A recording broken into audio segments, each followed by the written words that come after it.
Eco & Co vous est présenté par la Banque privée du Crédit Agricole Nord-de-France.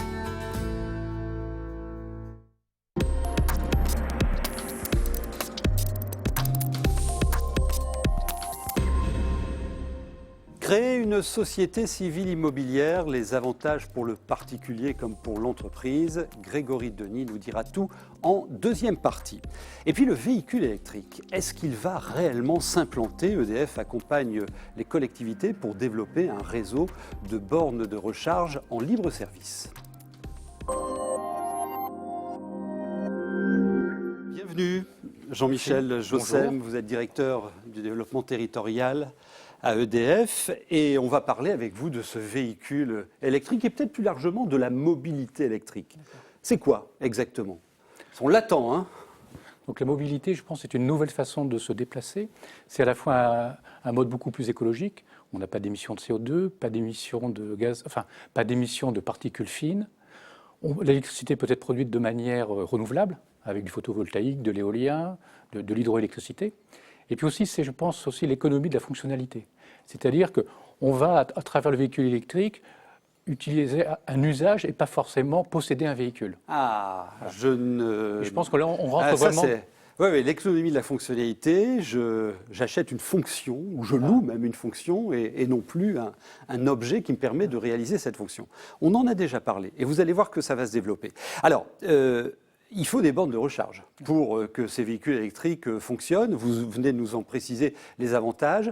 Quel développement dans le Nord-Pas-de-Calais et qu'est-ce que vous allez faire? Première chose que je voudrais dire, c'est que en fait, la plupart des recharges vont se faire à domicile. 90% des besoins, c'est à domicile.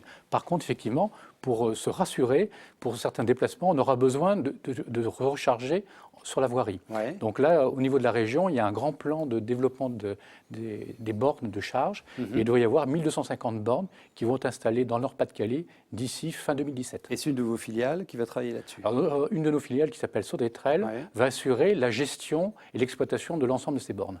Les premières bornes prévues quand et où? Alors les toutes premières bornes, on peut penser que ce sont les deux territoires qui sont les plus avancés, donc Saint-Omer et Maubeuge qui devraient installer ces bornes.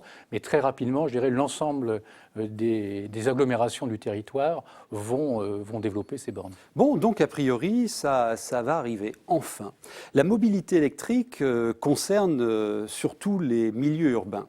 À Lille, ils sont en train de mettre en place une plateforme pour réinventer la mobilité urbaine, ce qu'on appelle le dernier kilomètre. Et l'électrique va y jouer un rôle très important. Regardez.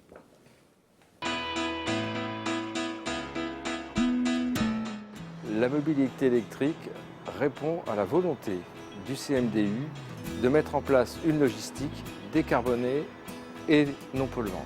C'est une mobilité silencieuse, et silencieuse pour l'environnement, mais également pour l'utilisateur, le chauffeur, qui retrouve des conditions de confort et de conduite remarquables, ce qui est d'ailleurs facteur de sécurité. L'autre point également, c'est que c'est une mobilité qui est disponible partout. L'énergie électrique, et donc le point de charge, peut être installé à n'importe quel endroit. Pour mettre en place la mobilité électrique au sein du centre multimodal de distribution urbaine, on a mis à disposition un véhicule qui nous paraissait le mieux adapté. On le fait fonctionner en service réel. On enregistre ces données et on regarde s'il correspond réellement à ce qu'on attendait. On apporte aussi une vitrine, on apporte une exemplarité. La circulation à Lille, dans le centre-ville et dans le centre de la Melle, avec des modes de transport doux, c'est forcément fédérateur. Ça nous fait aussi... tous les partenaires communiquent grâce à ces camions quelque part. C'est pour nous très très important. C'est peut-être le dernier maillon de la chaîne, mais c'est un maillon indispensable, puisqu'il faut absolument développer de nouveaux modes de déplacement. Et imaginez-vous que le CMDU, le Centre multimodal de distribution urbaine, qui ne soit pas un exemple, qui livre en ville avec des camions normaux, c'était pas possible. D'ailleurs, EDF a été vraiment totalement précurseur dans le partenariat et ils sont venus dès le début. Dès début 2011, EDF était près de nous. Voilà, vous voyez que la mobilité électrique réinvente la logistique urbaine. On comprend bien que ça a une place importante dans ce projet, hein, à fortes conséquences environnementales. Oui, je crois que c'est fondamental. C'est-à-dire que En hypercentre-ville de Lille, par exemple, il y a donc des problèmes de pollution, d'émissions de CO2, de gaz à effet de serre. Il y a aussi tous ces problèmes le bruit. Véhicule électrique, il n'y aura pas de bruit, ça va être très silencieux, on ne va pas émettre de CO2. En plus, c'est très très souple, donc il n'y a pas d'à-coup. Pour le chauffeur, ça va être quand même très agréable à conduire. Et puis surtout, je dirais, ça va permettre, de par sa souplesse, on aura beaucoup d'allers-retours entre sûrement le port de Lille et les différents commerces d'hypercentre-ville. Donc ça va être vraiment un service de grande proximité et très agile. Ah ouais. En 2 mots, vous avez d'autres projets sous le coude ? Alors, on a d'autres projets dans d'autres domaines, c'est-à-dire que on a des projets dans le domaine de l'autopartage. Ah oui, ça se développe beaucoup. Alors l'autopartage, là aussi, économie de la fonctionnalité, c'est-à-dire que vous êtes particulier, vous avez un besoin ponctuel d'un véhicule, vous n'avez pas forcément envie d'acheter un véhicule pour ça, vous aurez disponible dans la rue un véhicule électrique que vous pourrez louer comme ça, avec votre smartphone.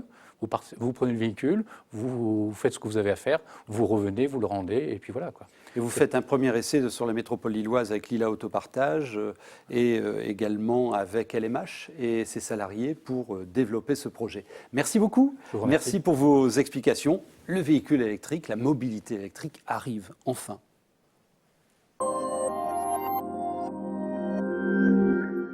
Bienvenue Grégory Denis. Merci. Alors, il y a un outil intéressant, on va le décrypter aujourd'hui, c'est la SCI. Et alors vous nous amenez toujours des chiffres infernaux, il va s'afficher là à l'écran et vous allez dire ce que c'est. Réfléchissez vous aussi, 1 059 827. Eh bien, c'est le nombre de sociétés civiles immobilières immatriculées en France. Et vivantes, enfin Et actives. Tout à fait, c'est une société sur 3, c'est énorme. Ah ouais. Voilà. Et alors c'est vrai que l'immobilier était un des placements préférés des Français et la SCI est un outil intéressant à connaître, à maîtriser parce que ça permet de faire plein de choses. Mais on vous a posé la question, est-ce que vous connaissez exactement ce qu'est une SCI et ses avantages? Seulement 4% d'entre vous disent oui, donc votre présence est utile. Voilà, tout à fait. Alors c'est quoi? Voilà, on peut peut-être commencer par Ouais. le redéfinir. Donc, c'est une société, donc comme toute société avec des statuts, des associés et une vie juridique. Elle est civile, donc ça veut dire qu'il y a la responsabilité illimitée des associés. Et immobilière, c'est qu'elle a vocation à acheter, vendre, louer, administrer des biens immobiliers. Mais quel est l'avantage? Enfin, je sais pas, j'ai un appartement, je veux le louer, pourquoi je ne le louerai pas en direct? Pourquoi je dois passer par une SCI? Alors, c'est vraiment un outil de gestion de patrimoine, la SCI. D'accord. Si déjà on se met hors cadre patrimonial. Ouais. patrimonial. Si on se met hors cadre familial, vous êtes plusieurs amis, vous voulez faire un projet immobilier ensemble, c'est le bon véhicule juridique pour mutualiser les moyens financiers, tout en rassurant son banquier. La deuxième chose, c'est que c'est une alternative à l'indivision, qui est parfois un peu compliquée avec des blocages. Là, on peut définir les règles de majorité simple ou relative, renforcée. Dans le cadre familial, ça permet aussi de protéger votre conjoint lorsque vous n'êtes pas marié, avec des systèmes de démembrement croisé de parts, des tontines, etc. Et puis, ça vous permet aussi de transmettre progressivement votre patrimoine à vos enfants. Et en quoi c'est réellement un outil de transmission du patrimoine familial?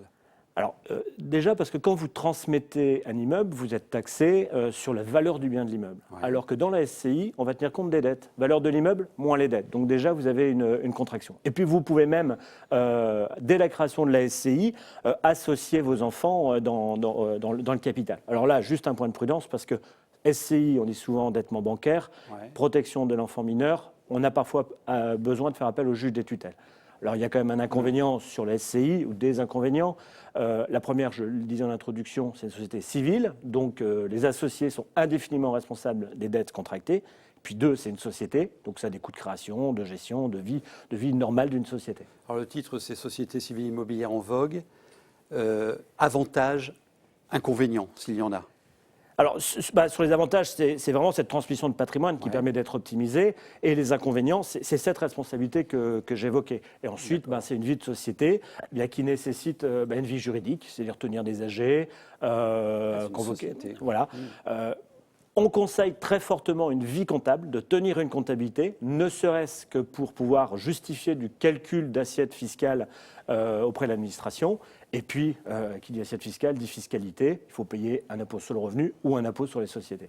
Et comment ça fonctionne au quotidien? Comment je le gère? Comment je la gère, ma SCI? Alors, c'est comme toute société où eh bien, il y a un gérant, il y a des statuts, et donc tout ça est défini dans les statuts de la société.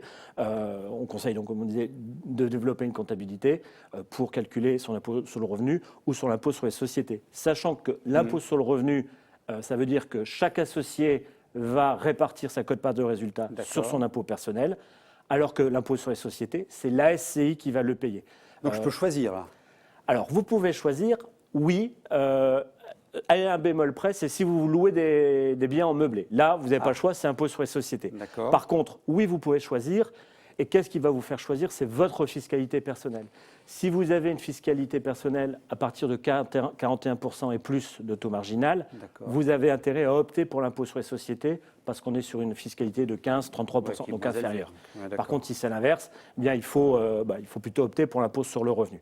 Alors, les avantages de l'impôt sur les sociétés, c'est qu'au-delà de ce taux minoré, c'est que vous pouvez passer une charge, ce qu'on appelle une dotation aux amortissements, ce qui va réduire l'assiette de fiscalité. Il y a un inconvénient, c'est à la sortie. La plus-value, parce que vous l'amortissez donc au bout de 30 ans, si on se projette à la durée de vie d'un amortissement, eh bien, vous allez avoir une plus-value totale sur l'impôt sur les sociétés, tandis qu'à l'impôt sur le revenu, c'est rigoureusement l'inverse. Plus vous le détenez longtemps, moins vous aurez de plus-value. Donc en synthèse, si j'ai envie là, de créer ma SCI, qu'est-ce que je dois retenir ? Alors, 1, quel est l'objectif que vous voulez? C'est transmettre un patrimoine, c'est le constituer, etc. Donc 2, c'est de bien constituer les statuts, le pacte entre les associés, etc. 3, on vient de le voir, choisir le bon régime fiscal. Et puis 4, c'est une société, la gérer comme toute autre société. Voilà. Merci beaucoup de nous avoir éclairé sur cette forme patrimoniale intéressante. Et vous pouvez télécharger la fiche où vous avez tous les conseils que nous a prodigués Grégory au cours de ce rendez-vous. Merci de votre fidélité. À très bientôt.